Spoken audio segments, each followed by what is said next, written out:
Welcome to welcome to History Author Talks this evening, and I'm really happy to see so many of my regulars back as usual. And we've got a lot of new guests, new people in the audience this evening, and that's terrific. I'm so pleased about that. I will just to go over some of the ground rules for History Author Talks. Right now you are all on mute. But as we go through the program, if there are questions that you want to ask of the author, you should use the chat feature. Those chat questions will come to me, and I will slot them into our program when we talk to our author this evening. I have a few announcements. I wanted to let everybody know. You might remember, for those of you who were on our last program, we had an interview with my fellow producers of The Crossing, the musical.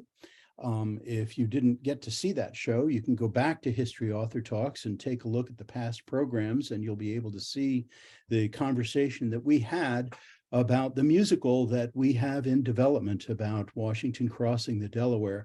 We're very excited about this. It's got great music and a great story to tell, certainly, and we are looking for schools and community theaters who are interested in partnering with us on moving this forward. This is meant to be an educational exercise for our fellow citizens about Washington's crossing and the ideals of the American Revolution. So you should go back to History Author Talks past programs and take a look at that program, or you can just go to the website for thecrossingmusical.com and learn more about what we are doing with the Crossing Musical. Also, we are now in November. We're entering into the 10 Crucial Days period, part of our topic of our conversation this evening. And my partner, Larry Kidder, author of the 10 Crucial Days and several other books, are going to be giving tours that are going to be run out of Washington Crossing Historic Park, one on December 4th, one on December 11th, and one on January 7th. You can go to 10crucialdays.org and learn about our bus tours that we are going to be giving. These are very popular tours, and they're full day tours, but they're very thorough, and we enjoy spending time with people telling the story of the 10 Crucial Days and traversing the grounds on which these famous events occurred. So you can certainly go to 10crucialdays.org and learn more about that. As always, you can go to bookshop.org. There's a link on 10 Crucial Days. You'll see my bookshop there for many books on the American Revolution. Proceeds benefit the Sons of the American Revolution Genealogical Research Library. So with that, I want to thank you for letting me make those announcements. And now I am very pleased to introduce our guest tonight. Our guest is an active duty Marine with more than 30 years of service, an infantryman by trade. He has commanded at every level, from platoon commander to commanding general. He served as a strategic planner with the Joint Chiefs and the Marine Corps Officer of Legislative Affairs for the House of Representatives. He's currently the Inspector General of the United States Marine Corps. He has a master's degrees in military studies and in national security. He has and various awards for his writing. And that's the amazing thing, is that's only a brief snapshot of his impressive resume. You can learn more about our guest. If you just go to Wikipedia, you'll see him there. So we are very honored this evening to have join us Major General Jason Q. Bohm. And with that, I'm going to bring Major General Bohm in with us, and let's all give him a good welcome. General Bohm, it's good to have you. Hey, thank you, Roger. And ladies and gentlemen, thank you so much for having me and for joining us this evening. It is my absolute privilege and honor to join you. Well, so I want to tell everybody that first off, we're doing something a little different this evening because General Bohm's book is not coming out until the late spring.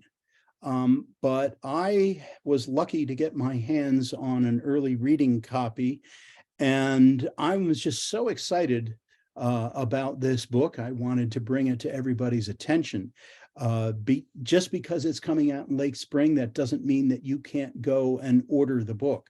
You can go online or go to your local bookseller and ask them to have them order your copy of Washington's Marines. And when we get through with this program, I am sure you're all going to rush out and do that, because this is just a terrific work. So the first thing I wanted to ask you, Jason, is tell us what inspired you? You you're a career Marine Corps. What is it that caught the bug that wanted you to write this book? Well, thanks for that question, Roger. So really what it comes down to is what I'm passionate about. I'm passionate about obviously being a Marine, having done it for 33 years now. I love the Corps. And so in my free time, you can see a few books behind me. I'm an avid reader and a pocket historian. And I just love learning about the Marine Corps, and I love our great country and learning about the birth of our nation, and particularly focused on the American Revolution, because it's an extraordinary time in our history. So this really allowed me to bring the two things I'm most passionate about, our country and the Marine Corps, together in one compelling story, I think. And that's really what drove me to write the book. So in 18th century parlance, what is a Marine? I mean, what is the Marine? So Marines are unique beast, and so we all know what soldiers are and what they do, and we know what sailors are. Marines are kind of a hybrid of the two. In fact, we're often called soldiers of the sea. And so we were devised to be able to fight on the sea and the land. And then in modern day parlance, even today, we added the air, cyber, space, and even the information domain today. So what we are the nation's expeditionary force in readiness. And this all began back in 1775 with the birth of the Continental Marines. And there are really four things that we do. One, we have that naval character coming from the sea, fighting in the sea and the land, which means we possess the skills of sailors. We know how to operate ships' cannons. We know how to operate a ship, but we also know how to fight on the ground as infantrymen. We're expeditionary, which means that we do naval campaigns that can consist of raids of short duration on the land. We're also fighters. A lot of people don't realize that the Marine Corps was born in a bar called Tun Tavern in Philadelphia. We're scrappers. We like to get in the mix with bad guys and protect our freedoms and our independence. And then finally, we're faithful. Our Corps has a motto, Semper Fidelis. That's always faithful. And that's to our God, to our country, and to our Corps. And that all began on November 10th, 1775. So we are all actually celebrating a birthday last few days. And General Bohm was just telling me about a small little get together they had together in DC with what, 5,000 people? So 5,000 Marines joined in to celebrate the birth of our Corps. 247 years. Well, that's terrific. So you just mentioned the birthday, November 10th, 1775. In sort of a quirk here in terms of the birthday, the Continental Marines were actually disbanded in 1783 at the end of the Revolution, but reestablished as the United States Marine Corps in 1798.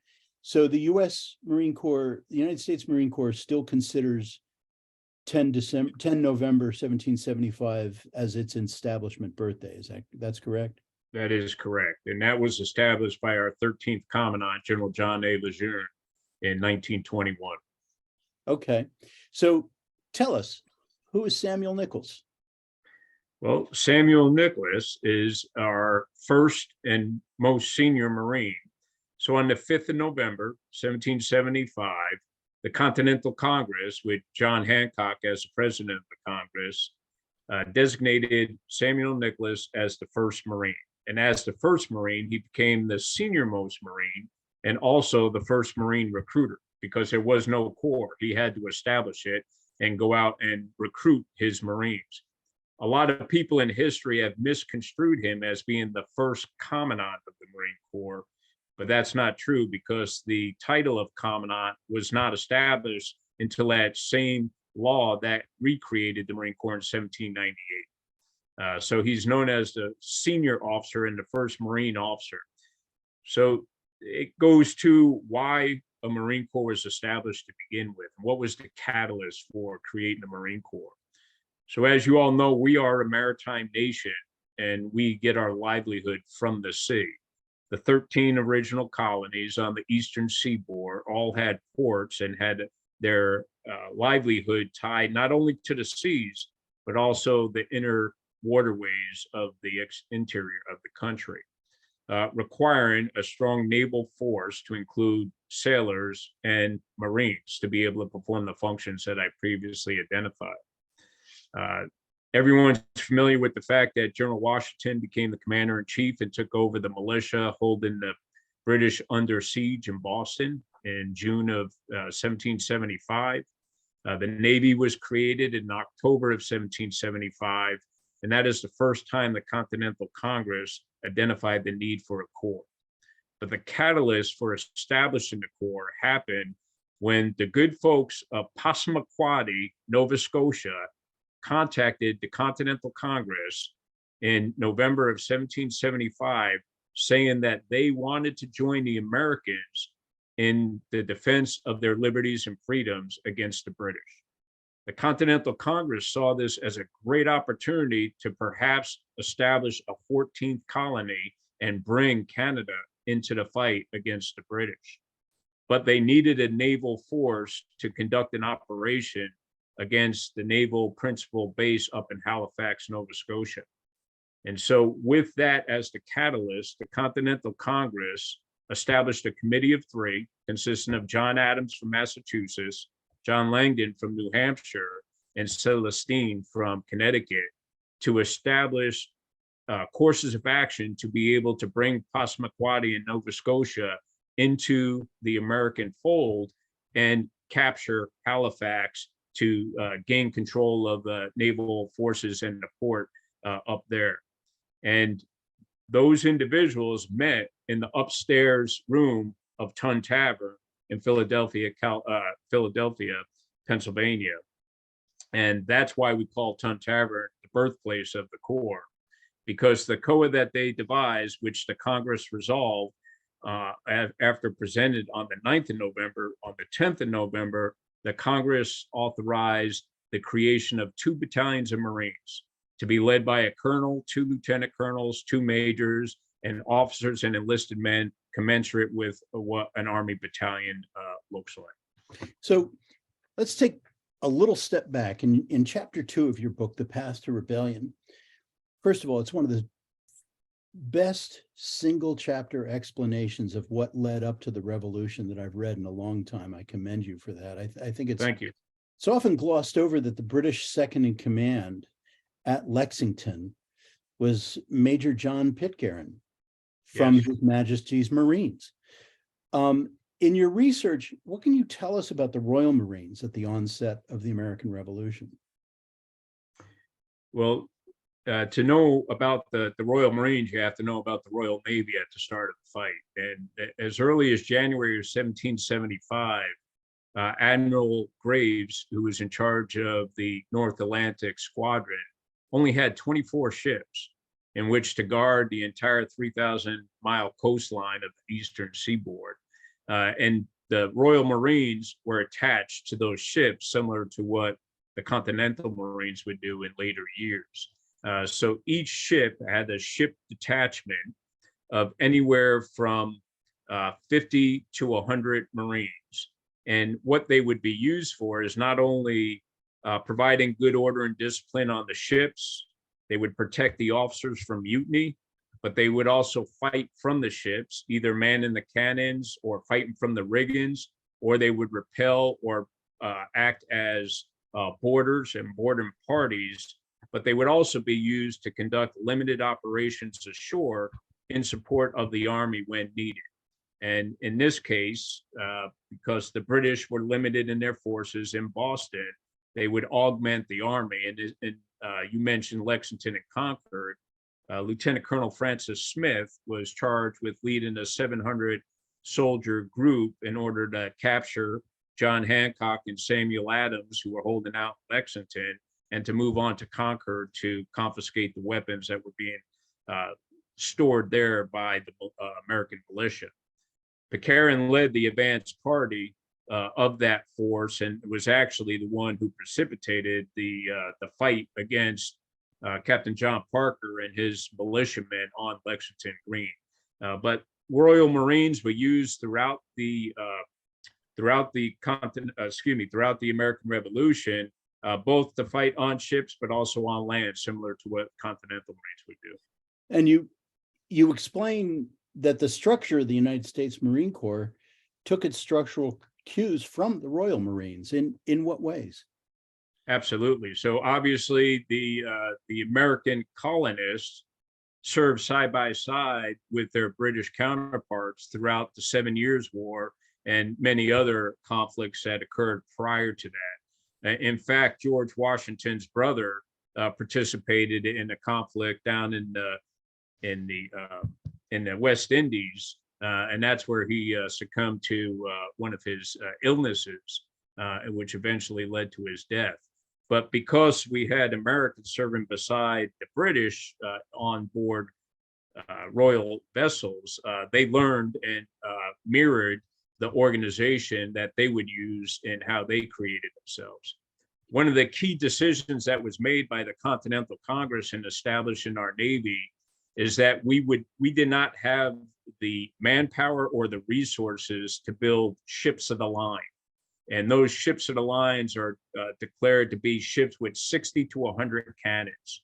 But we were very good at building frigates, which have anywhere from 24 to 56 cannons on them. And the US frigates that were built primarily had 28 to 32 cannons on them. And in December 1775, the Continental Congress authorized the construction of 13 original frigates. So the model we use that the Royal Marines used is, instead of establishing those 2 battalions of Marines that the Continental Congress originally called for, and I could talk about it further if you like, but they tasked General George Washington with creating those 2 battalion of Marines by cherry picking soldiers out of the Continental Army to establish those battalions. Washington balked at that, and the Continental Congress acquiesced and said, okay, General Washington, we won't mess with you, but we are going to establish these 2, not battalions, but we are going to establish ships detachments to serve on these ships of the fleet. And the model that we used was creating 50-man companies to serve on the smaller ships, and 2 companies of 50 for a 100-man detachment on the larger vessels, the frigates that were being established. So going back in the summer of 75 and into the fall, before the Marines were actually established, we're during the period of the Boston Siege, and the Gage and Howe and the British and the Loyalists were sort of penned up on Boston Neck, and they were really reliant on supplies from the British merchant ships coming into the harbor, and the Royal Navy, who was basically parked in the harbor protecting them. What was the role of privateers during that period, and how did privateers sort of morph into, were there privateers that morphed into becoming Marines? Yeah, absolutely. So great question. So when the militia put the British under siege in Boston, we basically locked down the landward approaches to Boston. So the only way that the British could be resupplied was via the seas. And so they relied on not only supplies coming up from the West Indies, but also the southern colonies, or worse condition, to go the 3,000 miles across the Atlantic Ocean to bring reinforcements, provisions, and supplies from Great Britain. So when the war began, because the Continental Navy did not exist, the Continental Congress was looking for a stopgap until they could establish a professional Navy and a standard Navy. So one of the things they did was they relied on the colonies to provide their own local naval forces, but that was more for the protection of their own home ports and their own commerce. But they did look at privateers who were basically sanctioned pirates, if I can say it that way, because they were provided letters of marque, which allowed them to go out and raid British shipping for two reasons. One, to prevent those reinforcements and the resupplies getting to the British, but just as important is to gather those supplies and those munitions to be able to feed the Continental Army, which did not have the supplies they needed to prosecute a war when we unexpectedly went into conflict after Lexington and Concord. So 1775, early 1776, I'm a sailor or a fisherman. Why should I become a Marine instead of a privateer?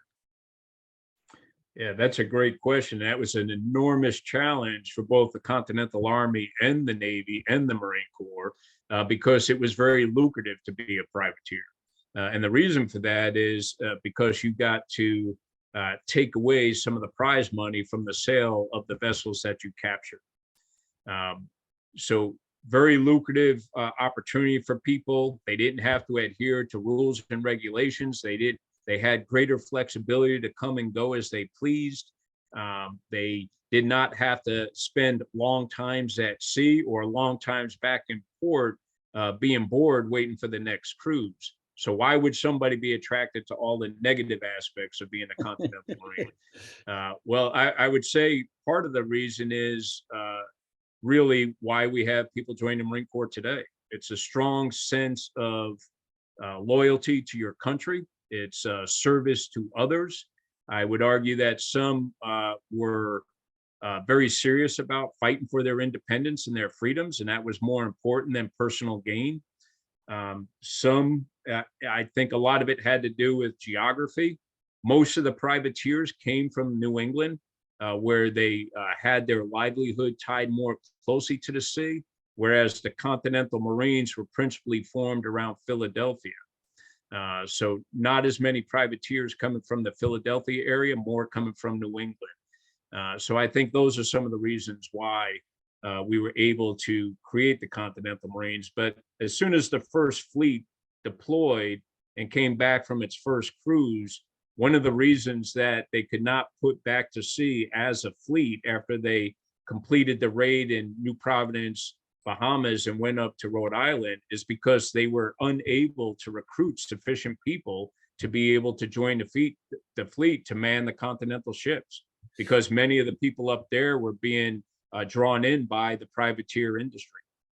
So before we get to the raid on Nassau, I wanted to ask, tell us about John Glover, the Hancock, and explain Washington's Navy. Okay, great. So again, as Washington and the Continental Army had the British put under siege in Boston, there was no Continental Navy at that point.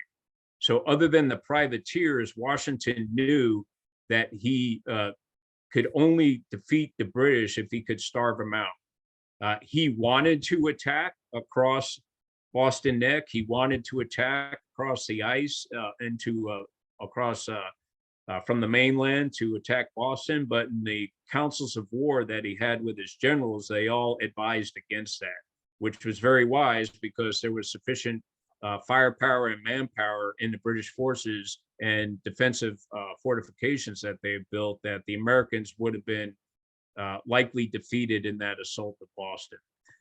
So Washington understood, he learned as he advanced in his maturity as a commander-in-chief that one of the ways he can defeat the British is to starve them out.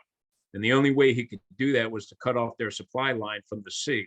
So in addition to the privateers that were operating in the area that he had no control over, he created his own navy using soldiers to serve as sailors and Marines in order to try and cut off the flow of supplies and reinforcements to the British. So he needed to find the right type of soldiers to do that. And he found the solution in soldiers who came from the coastal towns of Massachusetts. In this case, particularly, was Marblehead, Massachusetts. And there was one of his officers from Marblehead was a guy named John Glover. He was a 43-year-old self-made man. He started out his career as a fisherman and eventually worked his way up to own his own fleet of fishing vessels.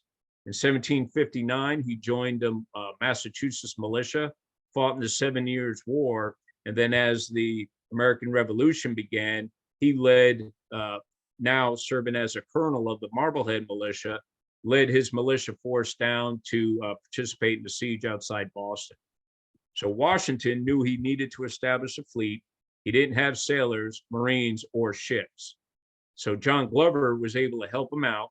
He offered to lease General Washington his first ship, which was named the Hannah, after John Glover's wife.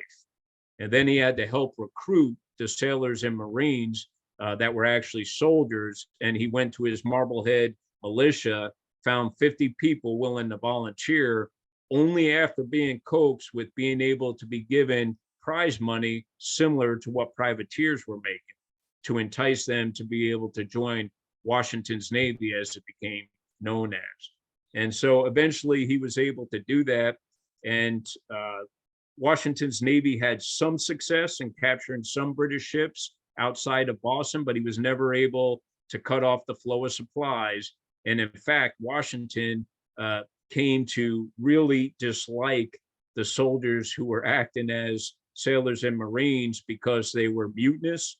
And there's some quotes in the book that talk about his agents that were working with the Washington's Navy, who would consistently complain about the fact that these soldier Marines and soldier sailors were not happy, were mutinous, were deserting their ships. And so it was not very effective in the end, which just reinforced Washington's feeling in dealing with the militia and his own created Navy of the need for a stand-in Army, Navy, and Marine Corps. Excellent. So he coped with the privateers the same way at the beginning of the war, the same way he had to cope with the militias, the militia structure. It's fascinating, and that's one of the reasons why Washington always wanted to have the formation of a professional army, which Congress always resisted. All right, so we're nearing the end of the siege of Boston, and Henry Knox drags his cannon all the way from Fort Ticonderoga, and they park it on Dorchester Heights, and Howe takes one look at that and says, we're out of here. And now this frees the Americans from Boston, and the Navy, such as it was put under the command of Isaac Hopkins from Rhode Island. And his first orders were to do what? He actually had very ambitious orders. And so in essence, what the Continental Congress had tasked him with is, for those who may not know, British forces burned Norfolk, Virginia down to ashes. And so his first task was to take his fleet, which consisted initially of 5 converted merchant vessels with some cannons mounted, the largest being the Alfred, the flagship with 24 cannons, all the other ships with far fewer cannons than that. His task was to go down to Chesapeake Bay and defeat the British fleet in the Chesapeake. Once he was done doing that, he was supposed to go down to the Carolinas because they were being put under threat of the British and defeat the British fleet there. Once he was done with that, they wanted him to go up to Rhode Island and defeat the British fleet that was located off of New England. And Isaac Hopkins looked at that and said, really? You have to be kidding me. We're untrained. We're a nascent Navy. We've never deployed, never trained together. We have merchant vessels going up against men of war. So there was a clause in his orders that said, and oh, by the way, if you deem that the weather will not support your efforts or you're greatly overwhelmed by the enemy, use your best judgment in what you do with the fleet. And So so he decides to do what? he used that as an escape clause. And he had known, because there were intelligence reports that were given to the committee at the time, the Naval Committee of the Continental Congress, renamed the Marine Committee later, that there was critically needed gunpowder and weapons being stowed down in New Providence, Bahamas, at Fort Nassau and the second fort called Fort Montangal. So Admiral Hopkins, Commodore Hopkins, makes the decision on his own initiative to take the fleet down to conduct what would become the United States Navy and Marine Corps' first amphibious operation. And Samuel Nicholas will lead 270 Marines and sailors in the first landing party, capture both of those forts, and over 80 cannons, howitzers, tons of ammunition. Unfortunately, they didn't move fast enough, and a lot of the gunpowder was evacuated by the governor, Governor Brown, and sent it to eastern Florida before the Americans could capture it. But those cannons were shared with the Continental Army and George Washington. There's some correspondence between Washington and Admiral Hopkins, asking him for Henry Knox to put a value on the cannons, because he wants to be able to report that to the Continental Congress later and get some prize money for his folks, which they eventually got some prize money from that first cruise, but it wasn't until 2 years later. And one of the Marine captains, a guy named Dean, wrote that, yeah, we finally got our fair share of the goods that we got. And it was about enough money to buy a single pair of shoes for each person. So it wasn't very lucrative for them, but it did help the war effort by capturing those arms and ammunition. So this is just a footnote, but Commodore Isaac Hopkins' flag that flew on his command ship, the Alfred, was a gift to him by the chair of the Marine Committee, South Carolina Congressman Christopher Gadsden. Yes. And that's that yellow. Don't tread on me. Don't tread on me. That yellow flag that Right. has been co-opted of late by political parties, but it's Absolutely. that's where that flag came from. Just on an additional side note, as the Marines were recruiting their first enlisted people in the streets of Philadelphia, one of the ways they did that was having a fife and drum team, two brothers that went through the streets, and the drum was adorned with a coiled rattlesnake with the term "Don't tread on me" painted on it as well, bringing people into Tun Tavern to sign on as the first enlisted Marines. Right. So, all right. So after the raid on Nassau, and they get some gunpowder and some guns that they managed to bring back up. They bring them back up to Rhode Island, right? Yes. And what happens right outside Rhode Island after they get up there? Yeah, so they did capture several ships en route, because that was the one other task that the Commodore had, and that was to capture any British ships you can. But in the middle of the night, outside Block Island, Rhode Island, they saw two unidentified sails. And what it winded up being was the HMS Glasgow, a frigate of 24 cannons. And the fleet did not comport itself well in the pending battle between that single British frigate and basically 7 at this time Continental ships. The Commodore did not train his fleet to fight as a fleet.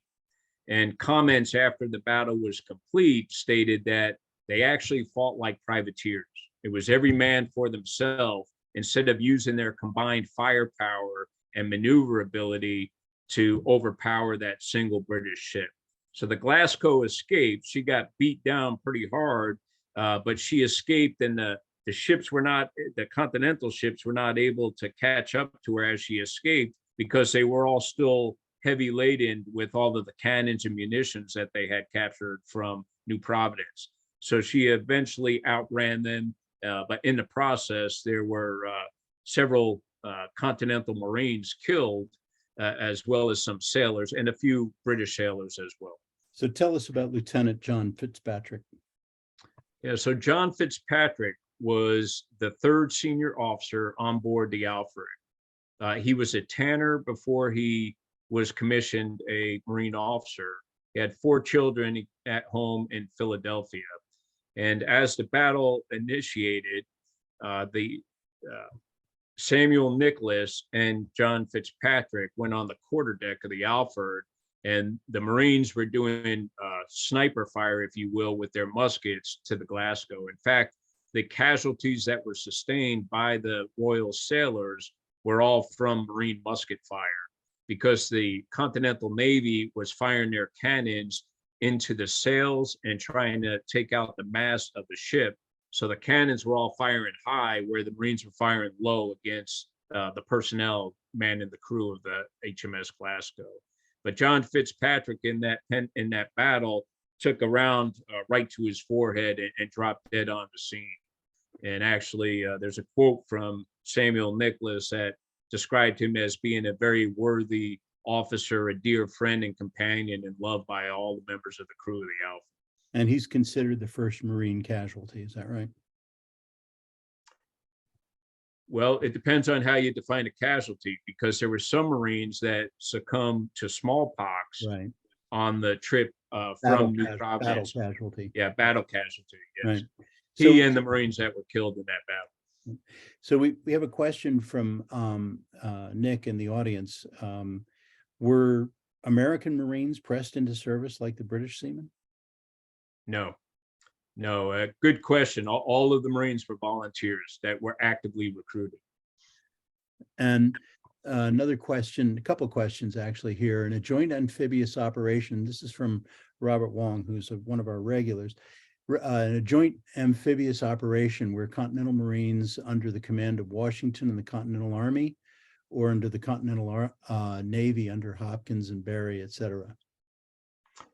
Great question. And it's not a simple answer, but the simple answer, when they were down and they did the raid in New Providence, it was strictly a naval campaign.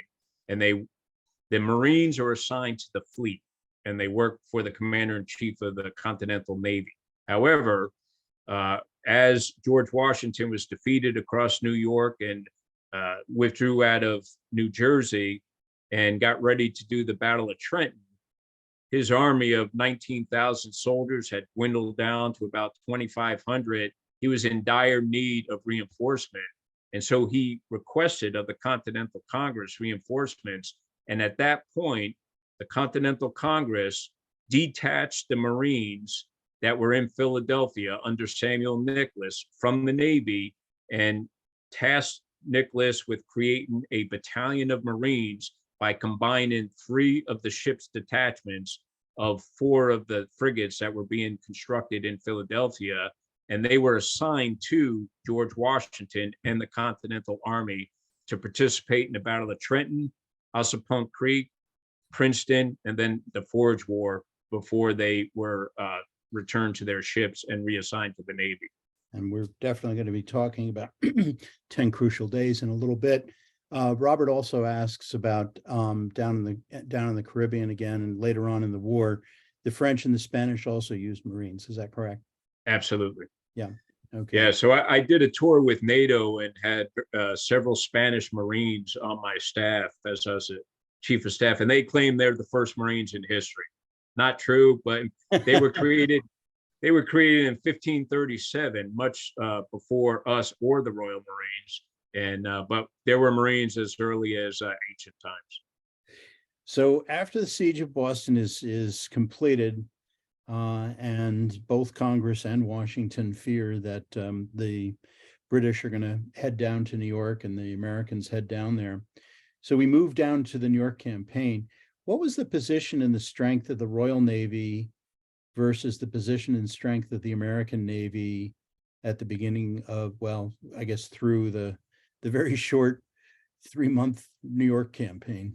Sure. So great question too. So in essence, by the time New York, the fighting in New York commenced, the Royal Navy had committed nearly half of its entire force to the American continent for that battle. So there were over 500 transports and over 70 warships that assembled off of Staten Island to be able to conduct operations for the New York campaign.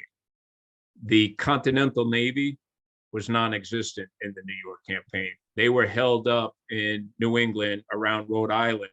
As I mentioned earlier, the fleet, once they had the battle against the Glasgow, they went into Providence and they offloaded their prizes that they captured in New Providence. And then due to smallpox, several of the sailors and Marines were hospitalized, and then several deserted, and not Marines, only one Marine that I could find deserted early in the fight. And then they just weren't able to recruit replacements for their crews to be able to put the fleet back to sea to have any kind of impact down in New York. And that's why, just like outside of Boston, where Washington created his own Navy outside of Boston, he did the same thing in New York. He identified an Army Lieutenant Colonel who created a Navy outside of New York, but all it was really able to do was cut the lines of communication between Connecticut and Long Island, try and cut lines of communication, and then just basically do intel collection. But they weren't able to take the fight to the Royal Navy in any way, shape. And you also had a very active Pennsylvania Navy along Yes, Delaware, on the Delaware River, though, but did not impact the fight in New York. Okay, good. So with Hopkins in the Navy during the New York campaign, Hopkins in the Navy held up in Rhode Island. You explained the lack of naval support in your book. You explained the lack of naval support during the New York campaign. Tell us about Bushnell's turtle. What a story. Yeah, so for those who don't know, the Bushnell turtle is the United States' first submarine. And because Washington didn't have a fleet, he was looking for any way to be able to disrupt British naval operations. So Bushnell created a submarine, which basically looked like a large barrel that had screws and turns on it that could propel itself approximately 4 knots in the water. And they developed a floating mine, if you will, that had a timer on it. So what they did was they towed the turtle, the submarine, which was a single manned vessel. They towed it using a whaleboat as close as they could get safely without being exposed to the enemy. And then in the middle of the night, the gentleman that was manning the turtle positioned himself. He tried to get underneath the flagship of the Royal Navy inside New York Harbor. And there's a couple of different versions. Some say it was the Eagle, some say it was the Asia, either or, large man of war ship. And the intent was to get underneath the ship, use a drill to connect this floating mine to the bottom of the ship, escape, and then the timer would explode underneath the ship and sink it, which in essence is you can consider almost like a terrorist act. Unfortunately, once the turtle did successfully get beneath the hull of the ship that it was trying to lay the mine on, the story is, if you believe it, is that at the time the British had put copper lining underneath the hull of the ship, which would prevent barnacles and other sea items attaching themselves, which would slow down the overall speed of the ship because it would create friction as it's moving through the ocean. And because it had that copper sheathing underneath, the drill was unable to secure itself to the wood, and he was unable to release the floating mine. So as daylight was approaching, the crew member said, I need to get out of here. So he started cranking himself away, and he did successfully escape and surfaced once he got away from the fleet. But as he was going by Staten Island, there were several British soldiers on the shore that saw it, and they were curious as to what it was. So several rowboats rowed out towards the turtle to try and capture whatever it was. And the pilot, out of fear, released the mine to try and scare them away. And sure enough, the mine went off. It created a huge water geyser, and the British thought second guessing whether they should continue on because they didn't know whether he had more ammunition or not. They went back to Staten Island, and the individual was able to escape. Great story. So I actually published a book by Robert Skeed for young readers about the turtle. It's really terrific read for young readers. It just really goes to show you the American fight spirit too, and the innovation, the lengths they would go through, limited resources, but they did what they could with what they had.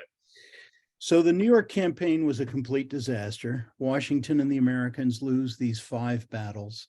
Here we are 6 months after the Declaration of Independence, and Washington has to find some way of saving the rest of his army before it gets completely obliterated and they all disappear. His army goes from some 19 to 20,000 down to less than 7,000, and he retreats through New Jersey. So now the British set up these posts throughout the Jerseys, the East and West Jersey occupy the state, and Washington now is looking at all of these posts. So Washington comes up with this plan, the War of Posts, which is what it was referred to, and he's gotten his army down into Bucks County, Pennsylvania, and now he's going to see if he can start to retake some of these posts.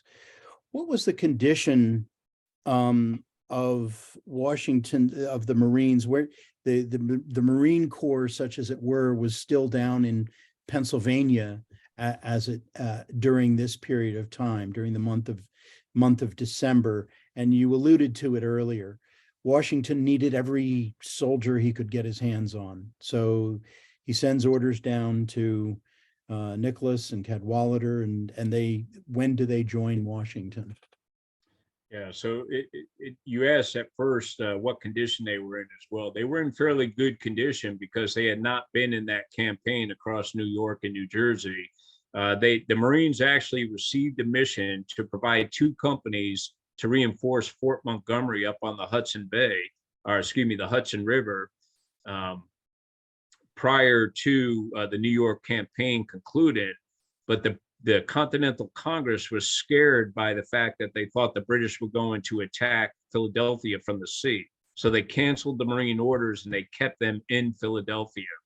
And then the Philadelphia militia, known as the Associators, were initially tasked with guarding the newly constructed frigates and the naval arms and some of the munitions in Philadelphia. They asked for relief, and the Continental Congress relieved the Associators and assigned the Marines to provide that security of the frigates which they belonged to. So in mid-December of 1776, as Washington came across the Delaware, his forces are depleted, and he asked for that reinforcement. Not only the Philadelphia Associators under Cadwalader, but Samuel Nicholas, as I stated, created a battalion of Marines, combining 3 of the ship's detachments into a 120-man battalion. And they showed up in Trenton on the 8th of December of 76. And Washington, I think, is thinking back to his experiences with his soldier Marines and outside of Boston and New York. And he asked the question, he goes to Cadwalader, hey, do me a favor, get with those Marines and ask them whether they intend to fight on the land or they intend to fight on the Delaware River. And the response was, they're here to fight for you, General. They're assigned to you. So General Washington makes the decision, I'm going to assign the Marines to the brigade of associators under the command of General Caldwell. But they will stay as an independent battalion attached to the associators for the first Battle of Trenton and second Battle of Trenton, and then into the Battle of Princeton as well. So in the Trenton raid, Knox had convinced Washington to deploy all 18 guns with Greene and Sullivan's divisions of 2,400 men. Given the weather conditions, these foul weather weapons were significant in determining the outcome of the raid. Explain the role of the Marines in assisting Knox's artillerymen and their direct connection to some of these artillery companies. Yeah, so the actual force that crossed Delaware, McConkey's ferry, consisted of some former Pennsylvania State Marines, one of them named Thomas, who actually served in the Continental Army following a tour as State Marines. The Continental Marines were part of a blocking force that was established down by Chad's Ferry that was supposed to cross over the Delaware. I believe it was 22 miles further downriver from where Washington was crossing, to be able to establish a blocking position to prevent von Donop and the Hessians reinforcing Rahl in Trenton, and also to be able to capture any Hessians that may escape once the main force underneath Washington, Greene and Sullivan, attacked Trenton. And then you also had a third blocking position with support and establishment with Old Put and Putnam and forces crossing over from Philadelphia. And then you had Pennsylvania militia under General Ewan and Dickinson from Pennsylvania that was supposed to cross over right at Trenton. So there were actually three supporting efforts in support of the main effort of Washington crossing over at McConkey's Ferry. And as you know, because of the weather and ice cakes in the Delaware and the blizzard, the only successful crossing was Washington with the main force. The associators with the Continental Marines actually got about half of their force over the river, but the ice was starting to form from the shore. And when Caldwell tried to land his artillery, they couldn't do it. So the decision was made to cancel the cross and bring everyone across the river back to the Pennsylvania side. And Caldwell was thinking that the same thing happened to all the other crossings and the overall operation was canceled, not knowing that Washington had successfully made it over. And he was in the process of sending a message to Washington the next morning when he hears the gunfire coming from Trenton, and he sees these Hessians rapidly moving away from Trenton. And they said, holy crap, we're missing the fight. So he gives the order to recross the river and actually crosses the river a second time the following day, at the same time that Washington, after the Battle of Trenton, makes a decision to cross back over into Pennsylvania to make sure that they don't get turn a victory into a defeat as Cornwallis and the forces come down from the north. So now Caldwell and the Continental Marines are looking for a scrap and to get in a fight, and they think they're going to reinforce Washington in Trenton, but he has already evacuated and went back across to the Pennsylvania side. So Caldwell sends a message over to Washington with John Reed, his aide's help, and says, hey, we're over here. We're chasing down the bad guys and nobody's here. Come on back over and let's continue to fight. And that's exactly what Washington did, as you know. Yeah. So there's a lot of activity. I mean, what's so fascinating about the 10 crucial days, the Trenton and the Princeton campaign, is that you have these three very significant battles, but in the midst of those 10 days, there's a lot of activity going on both sides of the Delaware River, both with the British and the American armies. And one of the things that I think that you do in Washington's Marines is that you really dive into a lot of that activity that's going on. And what the Marines and the associators were doing and sort of scouting the territory and preparing for the Battle of Assunpink Creek and further the Battle of Princeton. I knew we weren't going to have enough time for all of the questions. Honestly, I could sit here for the next 2 hours talking to you about all of this. I just have a couple of other questions before we finish up. The Battle of Princeton, of course, was the apex of the 10 crucial days, and there were Marines who were with the associators involved in that final pivotal battle. Tell us about Captain William Shippen. Yeah, so William Shippen was originally a merchant and then became a privateer before signing on as a Pennsylvania State Marine, and was assigned to the 2nd Battalion of the Associators. And he was killed in the Battle of Princeton. And eventually he and Hugh Mercer were buried on the battlefield, but then later disinterred and then brought back to Philadelphia. They had an extravagant funeral in which Captain Shippen, who died on the battlefield of Princeton as a State Marine, and Hugh Mercer were both buried. And I forget the church in Philadelphia where they were buried, but it was quite an affair with members of the Continental Congress, and several other senior leaders attended. So here in Princeton, we always tell this story and explain that Shippen was the first land casualty.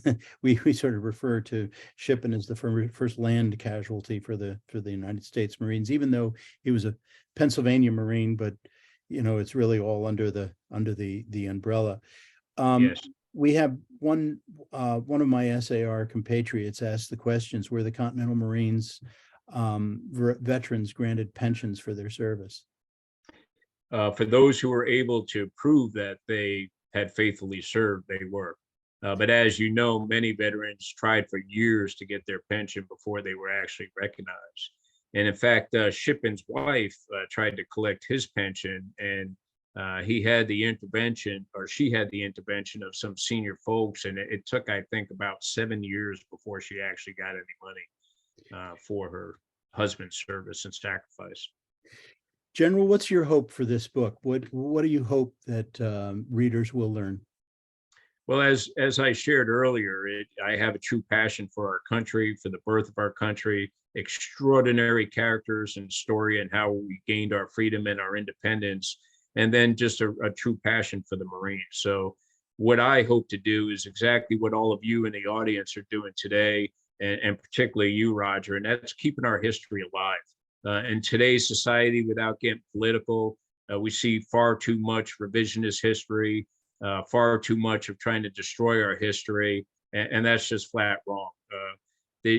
These people, our forefathers and our mothers, had done so much and sacrificed so much to allow us to be able to live in a free and independent nation today. And I believe we owe it to them to keep their history and their story alive. And that's what I hope to do, is just continue to share those stories. Well, sir, as one of the lucky few who's had the pleasure and honor of reading your book, you've done a magnificent job. I have read, so many books on the 10 Crucial Days, the New York Campaign, the Boston Siege. You've done a great job. And, there are aspects that are different from other books. That's why we call it historic interpretation. There's different perspectives for sure, but I highly recommend Washington's Marines. And as I said, it's not coming out until the late spring, but you can go to your favorite bookseller or online, or you can go to bookshop, the History Author Talks bookshop.org. Bookshop, just go to historyauthortalks.com and you'll see the tab up top. It says bookshop, and you'll see all of the bookshop. But this program has been recorded, and on the past programs tab, you will be able to just go and you'll be able to order Washington's Marines right there, with proceeds, a portion of the proceeds being donated to the Sons of the American Revolution Genealogical Library. General, I want to thank you for your time this evening. I appreciate all of the hard work, the research, and the hard work that you did to give us such a terrific book.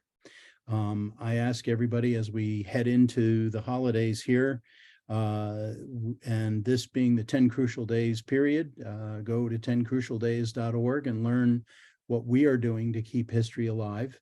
Wouldn't mind getting a donation. It helps us. We're all volunteers, and it helps pay some of our costs. Sign up for the newsletter at historyauthortalks.com for future programs. December 13th, I have Frederica Baer, who is going to tell us about her book, Hessians, the German Soldiers in the American Revolutionary War. On January 10th, my friend David Price is going to talk about his new book, The Battle of Harlem Heights. And on February 7th, we have Pulitzer Prize winning Edward Larson, who is going to tell us about his new book, American Inheritance, Liberty, Slavery, and the Birth of the Nation. So with that, I remind you all to support your historic sites and visit them often and donate and become members. I want to thank you all for joining us this evening. Happy Thanksgiving. Good night, everybody. Bless. Semper Thanks, Fidelis. Roger. Take care, everyone. Emra. Thanks, fellas.